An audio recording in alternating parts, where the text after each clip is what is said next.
Hoje em dia, antes da exibição de um filme em qualquer sala de cinema, a gente assiste a um vídeo que nos informa sobre normas de segurança e boas práticas de comportamento para tornar nossa experiência cinematográfica ainda melhor. Pois bem, a vinheta de segurança do Cine Sesc, produzida pela Koala Filmes, uma das maiores e mais importantes produtoras de animação do Brasil, foi selecionada para o Festival de Annecy. É sempre uma emoção entrar no cinema. As luzes vão se apagando lentamente para a gente ser transportado para outros mundos. Uma experiência que a gente não vê a hora de começar. É uma animação de papel, praticamente feita à mão, um trabalho bastante artesanal, não? A ideia foi criar um universo dos filmes que representam o Cine Sesc, né? Então são os grandes clássicos do cinema, e a busca foi pegar esse material, fazer uma rotoscopia, que é o processo de desenhar em cima dessas imagens filmadas e transformar isso em papel, praticamente tudo recortado à mão e animado fotograma por fotograma. O sucesso é tão grande que parte do material utilizado para produzir a vinheta está em exposição aqui no Cine Sesc. Dá uma olhada na maquete, é uma réplica da sala, né, César? Sim, o grande desafio foi, o filme, essa vinheta, né, tem dois momentos. Tem um momento que a gente vê na tela e explica as situações de como, por exemplo, não utilizar o celular, mas tem também um momento em que o espectador precisa entender o mapeamento da sala, onde está cada coisa, onde estão as saídas de emergência, por exemplo. Então, para isso, a gente construiu uma maquete, uma réplica do Cine Sesc, e todo o universo que dialoga com o restante do filme, do que está passando na tela, foi trabalhado em papel. A gente teve 2 sets ao mesmo tempo, né, de filmagem, um com essa maquete, o outro com o carretel, que são os fotogramas. E foi isso, processo artesanal, mas a animação é isso, né? Evite também as conversas durante a sessão. Não seja um contador de histórias, e isso vale tanto para a sala quanto para o bar. A vinheta conta com a narração da atriz Tuna Dueck. A trilha sonora foi composta pelo músico André Abujan. Você imaginava que o resultado levaria a vinheta para o Festival de Annecy? Para falar a verdade, a gente nem sabia que poderia concorrer ou que a gente concorreria. Para a gente, essa vinheta tem um olhar do construir junto, do afeto, do cinema, essa grande celebração. Agora sim, tudo pronto. Aproveite esse momento mágico que vai começar e tenha uma ótima sessão. O César Cabral e a Koala Filmes têm uma outra animação em competição no Festival de Annecy. A série Guard Dog em Bill Plympton, no Brasil. Vamos começar por esse autor famoso, enfim, que realmente veio ao Brasil. Pois é, o Bill Plympton, que é o grande nome da animação independente no mundo, né?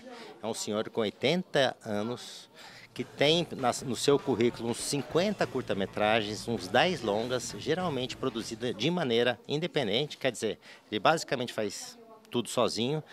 2 dos curtas dele que são com esse personagem, esse cachorro, esse cão de guarda maluco, foram indicados ao Oscar. E eu conheci o Bill aqui no Brasil, e numa oportunidade veio a ideia de fazer uma série com ele, como um grande autor que ele é, visitando o nosso país e fazendo um registro, como um turista, como um artista, o que ele encontrava aqui. E desse universo, desse passeio que a gente fez por algumas cidades do Brasil, surgiu a ideia da série. Aqui é uma outra técnica de animação, né? Pois é, a gente tem aqui o boneco que a gente fez, esse é em animação stop motion, só a abertura, mas a série toda é feita em animação 2D, 2D tradicional, ou seja, desenho, muitas vezes desenho no papel, alguns animadores brasileiros, né? Toda a equipe, é importante ressaltar que toda a produção do filme foi feita aqui, né? A gente teve esse início de roteiro, de criação com o Bill, mas depois a ideia era trazer os profissionais do Brasil para produzir.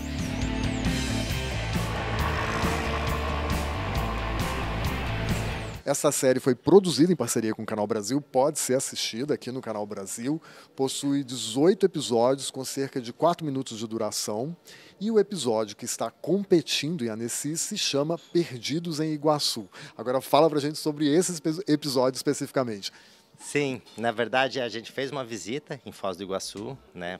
Tinha que mostrar algumas maravilhas do Brasil, e o Bill simplesmente surtou, né? É importante lembrar que esse personagem, esse cachorro, A grande mote, né, o que conta, o que narra a história desse personagem, ele está no Brasil perdido, ele se perdeu do dono, então ele foi despachado para o Brasil antes do dono, e ele passa a série inteira procurando o seu dono, que é o próprio autor, o próprio Bill Plympton. E a cada lugar que ele chega, ele cria um caos, porque toda hora ele imagina que o dono está perto, e para tentar chegar até ele, ele acaba indo a todo custo e criando um caos no meio das pessoas, né? E nesse episódio é isso, né? Ele está ali buscando, ele enxerga um possível Bill e causa um transtorno no meio das quedas do Iguaçu.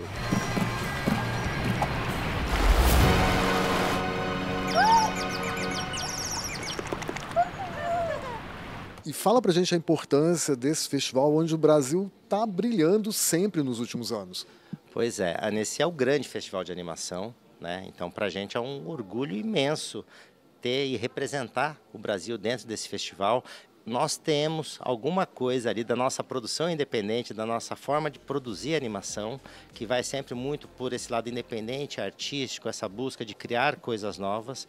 Então esse ano a gente tem vários filmes em competição e é incrível, né? Porque isso reforça muito o nosso trabalho e o que a gente vem fazendo aqui. O filme Safo, da Rosana Urbis, está na competição de curtas do Festival de Annecy. Me fala desse trabalho muito poético e muito artesanal. Safo é uma poeta que viveu por volta de 600 a.C. e, apesar de ter sido muito reconhecida no período que ela viveu, a obra foi desaparecendo através da história, foi sobrevivendo por citações de outros artistas e poetas. O Clint pintou Safo, Ezra Pound, Galiano fala de Safo, até o Ollie Salomão tem um poema para Safo. E me pareceu muito incrível que tivesse existido uma poeta mulher em 600 a.C.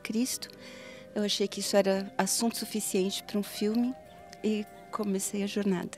No início desse século, eles encontraram centenas de papiros envolvendo crocodilos sagrados no Egito e eram fragmentos de poemas de Safo, fragmentos porque os papiros estavam destruídos e tal. Então, a gente só tem fragmentos de poemas. E aí, a partir dos fragmentos, eu fui pensando a estética. Então, ela é uma poeta que canta essencialmente a natureza e o feminino. Então, por aí eu resolvi que eu ia misturar desenho com planta. Na Multiplano, que é uma mesa com vidros, são meia dúzia de vidros que você pode espalhar elementos pelos vidros e você fotografa com uma câmera picada. E aí você tem profundidade de campo e tal. As tintas são cozidas de plantas, de beterraba, sei lá. Então, elas não têm um fixador, não tem uma coisa. Então, as cores vão sumindo. Ou seja, ele é um filme que, apesar de ser muito material, ele vai poder existir, de fato, e perdurar na película, né?